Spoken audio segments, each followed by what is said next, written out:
ിലേക്ക് മടങ്ങി വരാം. ഇപ്പോൾ ബിപിൻ സി ബാബു അല്പസമയം മുമ്പ് ബിജെപിയിൽ ചേർന്ന് ബിപിൻ സി ബാബു മാധ്യമങ്ങളെ കാണുന്നു. അദ്ദേഹത്തിന്റെ പ്രതികരണം.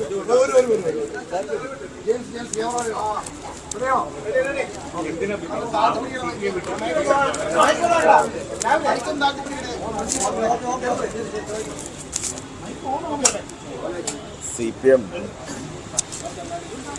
മതനിരപേക്ഷ സ്വഭാവം നഷ്ടപ്പെട്ടിരിക്കുകയാണ്.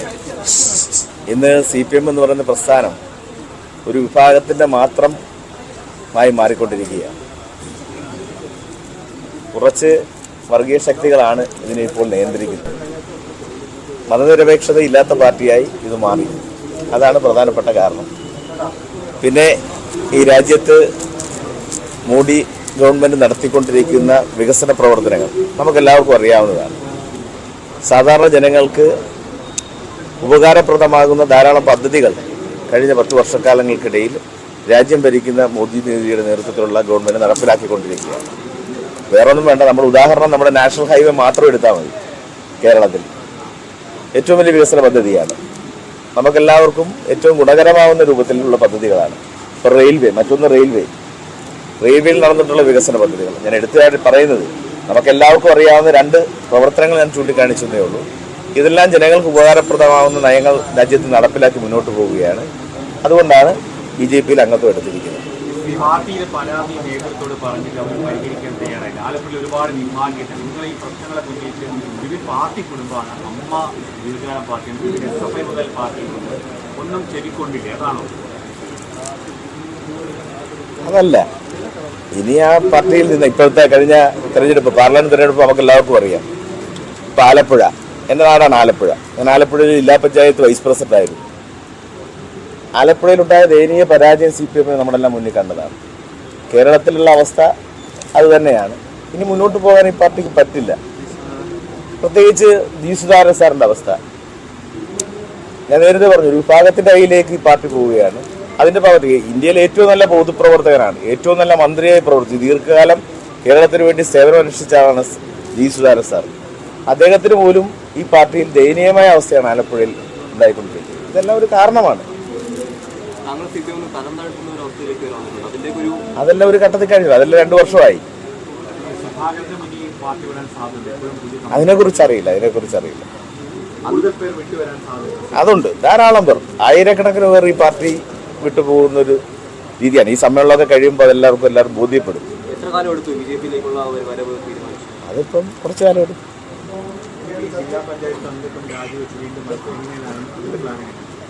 മത്സര രംഗത്തേക്കില്ല. ഇനി ജില്ലാ പഞ്ചായത്ത് അംഗത്തിന്റെ രാജിവെക്കും.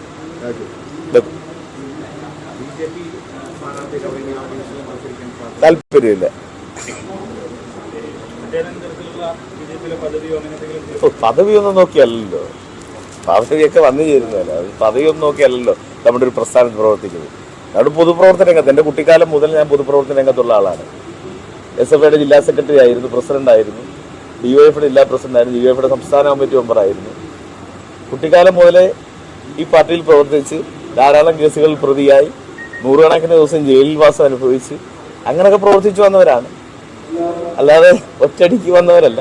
ബ്ലോക്ക് പഞ്ചായത്ത് പ്രസിഡന്റായി, ഇപ്പോൾ ജില്ലാ പഞ്ചായത്ത് വൈസ് പ്രസിഡന്റ് ആയിരുന്നു. അങ്ങനെ പദവി നോക്കിയിട്ടൊന്നുമല്ല. നമ്മൾ പ്രവർത്തിക്കുമ്പം എവിടെ ആയാലും നമുക്ക് കിട്ടേണ്ടത് കിട്ടും. ഉറപ്പായിട്ടെത്തും.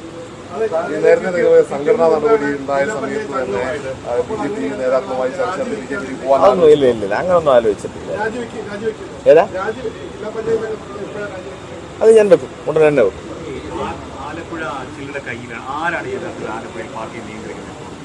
ആലപ്പുഴയിലെ പാർട്ടിയെ നിയന്ത്രിക്കുന്നത് ഞാൻ പറഞ്ഞല്ലോ.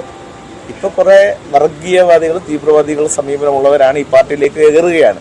അവർ ഈ പാർട്ടി ഹൈജാക്ക് ചെയ്യാണ്. അതിന്റെ ഭാഗമാണ് ജി സുധാകരൻ സാറിന് ഉൾപ്പെടെയുള്ള അനുഭവങ്ങൾ. അതെനിക്കറിയില്ല.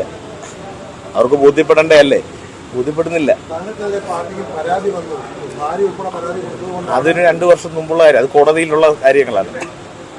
അതിനകത്ത് കുറിച്ച് അഭിപ്രായം പറയുന്നത് മോശം. ഏതാ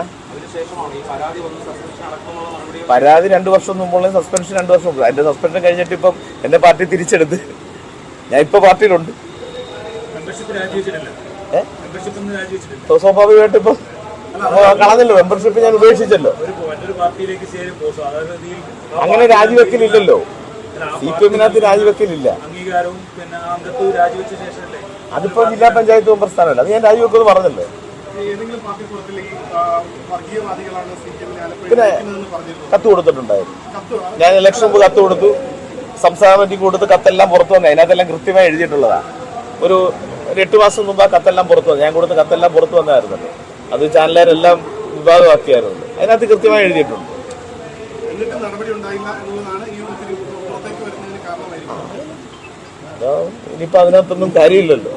ബിജെപിയുടെ അവസ്ഥയും വളരെ ദയനീയമല്ലേ? ബിജെപിയിൽ നിന്ന് നേതാക്കന്മാരൊക്കെ ബിജെപിയുടെ അവസ്ഥ ദയനീയം അല്ലല്ലോ, രാജ്യം ഭരിക്കുന്ന പാർട്ടിയുടെ അവസ്ഥ ദയനീയമെന്ന് പറയാൻ പറ്റില്ലല്ലോ. ഈ തെരഞ്ഞെടുപ്പിൽ കണ്ടല്ലോ, ഉപതെരഞ്ഞെടുപ്പിൽ കണ്ടല്ലോ ആലപ്പുഴയൊക്കെ. ഈ മാറ്റം ഏതാ തെരഞ്ഞെടുപ്പിൽ ഇപ്പൊ പാലക്കാടൊക്കെ 10,000 സീറ്റ് 10,000 വോട്ടാണ് പറയുന്നത്. 10,000 വോട്ടൊന്നും കുറഞ്ഞില്ലല്ലോ.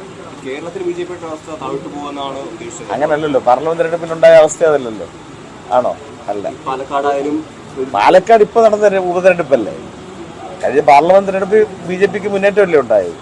അതൊരു ഉപതെരഞ്ഞെടുപ്പിലായത് നമുക്ക് കണക്കാക്കേണ്ട കാര്യം, അതൊരു പാർട്ടിയുടെ വളർച്ചയായിട്ട് നമ്മൾ കണക്കാക്കേണ്ട കാര്യമില്ലല്ലോ. നിങ്ങൾക്ക് എന്നെക്കാട്ടി അറിയാം, എന്നെക്കാട്ടി രാഷ്ട്രീയം അറിയാവുന്നവരാ നിങ്ങൾ. വർഗീയവാദികൾ പാർട്ടിയിൽ പിടിമുറുക്കുന്നതാണ്, CPM പിടിമുറുക്കുന്നതാണ് പറഞ്ഞത്. അതെ അതെ, മറ്റൊരു തീവ്രവർഗീയ വാദത്തിലേക്കാണ് മതനിരപേക്ഷത CPM-ന് നഷ്ടപ്പെട്ടു. താങ്കൾ അത് നഷ്ടപ്പെട്ടു എന്ന് പറഞ്ഞ് പോകുന്നത് ഒരു തീവ്രവർഗീയ അല്ലല്ലോ, ജനാധിപത്യ പാർട്ടി അല്ലല്ലോ, തീവ്ര സ്വഭാവമുള്ള പാർട്ടിയിലേക്കല്ലല്ലോ പോകുന്നത്. രാജ്യം ഭരിക്കുന്ന പാർട്ടി തീവ്രവാദ പാർട്ടിയാന്ന് പറയാൻ പറ്റുമോ? തീവ്ര വർഗീയത അങ്ങനൊന്നുമില്ല, അങ്ങനെ എനിക്ക് തോന്നിയിട്ടില്ല. ഓക്കെ ശരി.